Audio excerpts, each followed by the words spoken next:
I'm curious about mental health now, because you talked about it when you were lonely and kind of had some depression during the traveling time. What is it like now that you've hung up the awards, that you've gone through different challenges in your personal life, and I'm sure you're having career stuff up and down. What are you doing to stay mentally strong post-career? I mean, similar things. I started working with a new psychologist, which was really good. He kind of focused on more like athletes and had worked with other athletes that have retired, which was, I think, really helpful. What's his name? Dr. Armando. Dr. Armando. Yeah, he's awesome. And again, worked with a lot of athletes. And he kind of also had a different technique of like processing things, which is really good. What was the technique? It's called brain spotting. Okay. But it's also, it's kind of hard to explain, but basically you sit there and you really focus on the thing that really makes you emotional, whatever that is, so like retirement or, whatever. And your brain has to actually like process it to be able to like unload it. Otherwise it's just going to sit there, because he has a theory that, your body keeps score. Absolutely. So any it's trauma. a great book called The Body Keeps the Score. Oh, really? It's amazing. I didn't know Yeah. that. It's called Maybe The Body. he took it from there. It's called I The don't Body. know. It's called The Body Keeps the Score. Okay, but Any type it's true. of physical, emotional trauma, Yeah. it's like stored in the body until you process and heal it. But he did say that I don't store my trauma from my crashes, which You don't? No, I don't. You don't physically or emotionally? Both. Really? I mean, physically I do, obviously. Right. But you don't keep it emotionally. no. I don't know. How'd you do that? I don't know. Short-term memory? Short-term memory. Concussions. Well, No. I always watch my video. I always, I processed it. I was like, this is what I did. This is what I need to do better. And I just moved on. The more you don't address it, the more it becomes a problem. Absolutely. So, yeah. So he was like one of the best things that happened to me. Really? And brain spotting. Yeah. So you think about the moment of sadness or pain or frustration or... Yeah, like the emotional trauma or whatever it is that, is really causing you, anxiety or emotional, frustration or sadness. Yeah. So you think about it. How long do you think about it for? What's the process then? It could be a couple hours.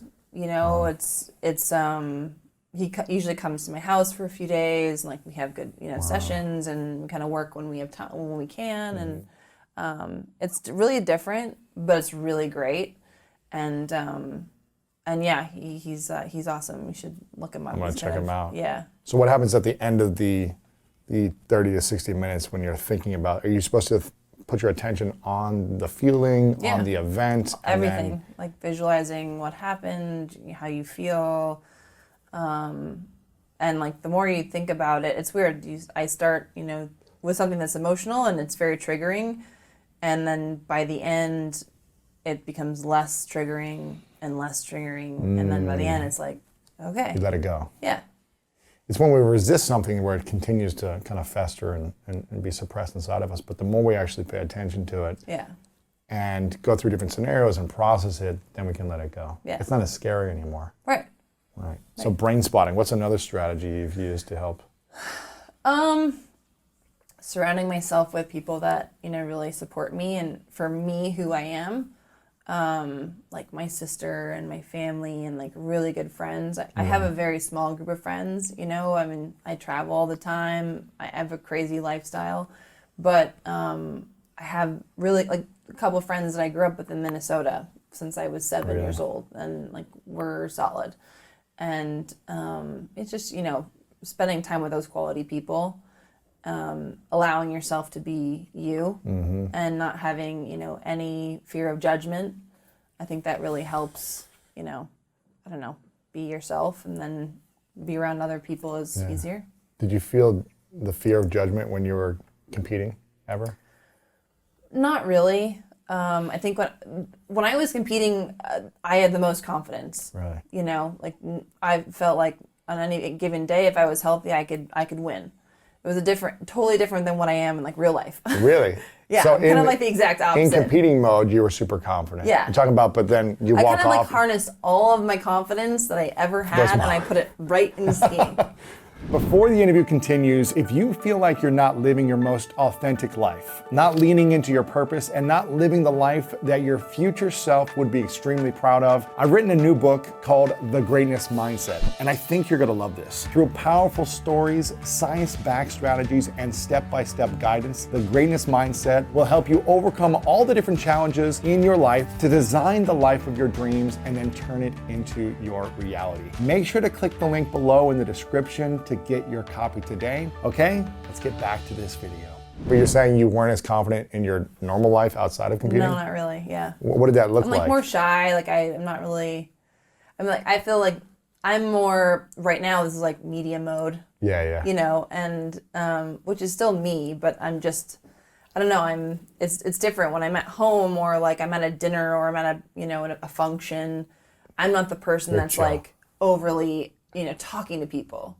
I'm like, I hang back and I wait for someone to come to me. Like, interesting. I don't know. That's well, the next time I'm at an event with you, I'll make sure to come up to you. I'll give you a hug. I'll say, "What's up, Lindsey?" I swear, I'm not like trying to be like some people think that I'm just they don't want to come say hi, and I'm not trying to be negative. I just shy in my corner. Do you feel like you've been able to translate that confidence into your life now? Or do you feel like there are more times where Took me a while. Really? But yeah, I feel like finally I've kind of spread out the confidence. Really? So it's not, solely in one place, but it's like, sprinkled everywhere. What do you do on a daily basis to build confidence? Honestly, I think working out is one of the best things that's happened to me. Yeah. I thought for a while, I don't want to work out. I'm retired. Really? I want to, enjoy it because I've been working out my entire life. And I stopped working out. I'm like, wow, I really feel like shit. Like I felt miserable. And then I got back into it, and the more I did it, the better I felt. Right. And so now it's like I prioritize working out because it makes me feel so much better. And I like working out first thing in the morning because then it sets my day up for success. And I feel confident and, better and clear-minded. And it's awesome. It's the greatest feeling ever. Yeah. And when you can look yourself in the mirror, completely naked, stripped down, and be like, at least I'm proud of the process. Maybe I'm not proud of the result right now, but I'm proud of like showing up for myself today. That feels good. Well, I feel like no matter how you look, as long as you're putting your best effort forward. Like when Absolutely. I work out, 6 days a week, and like the scale says something other than what I feel like I put in, like I mean, sometimes it still bothers me, but I feel like that's not a testament to the effort that I felt like I gave, and also like how that made me feel from a confidence perspective. And so you always got to keep that in mind. It's really more about, I don't know, I feel like it's more about mental. Absolutely. Mental confidence than physical confidence.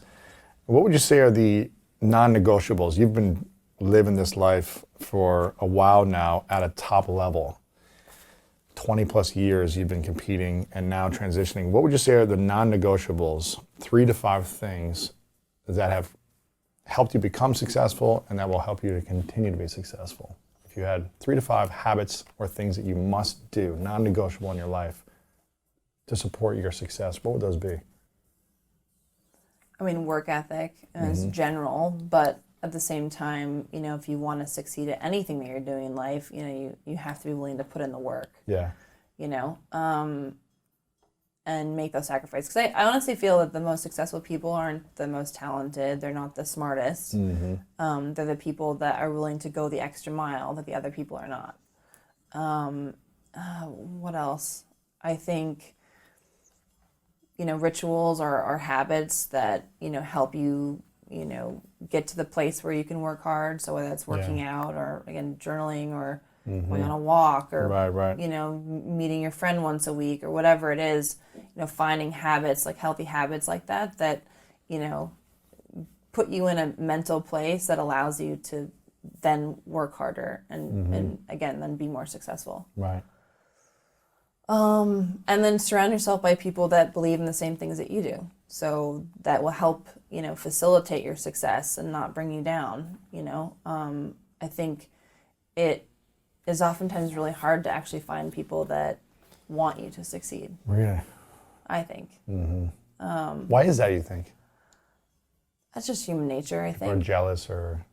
Yeah, I mean, and honestly, I haven't experienced that a lot, but sometimes it like creeps up on you and you're like, wow, you really didn't want me to succeed. Really? Yeah, so it's just kind of Like people you've hired on your team or friends or no, like peers? my internal teams They're good. were tight.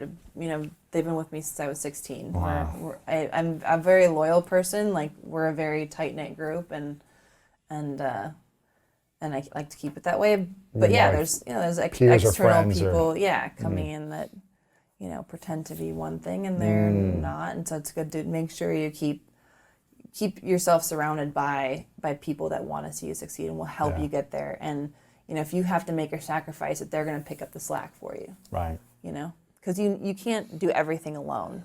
That's the other thing. For me, you have to push the limits in order to find your limit. And I always wanted to be right up on the limit, and then obviously you go past it sometimes, which you crash. And but if you're not pushing yourself that hard and you're never crashing, you're never going to find your limit. That's how I think. But some of these crashes, they would take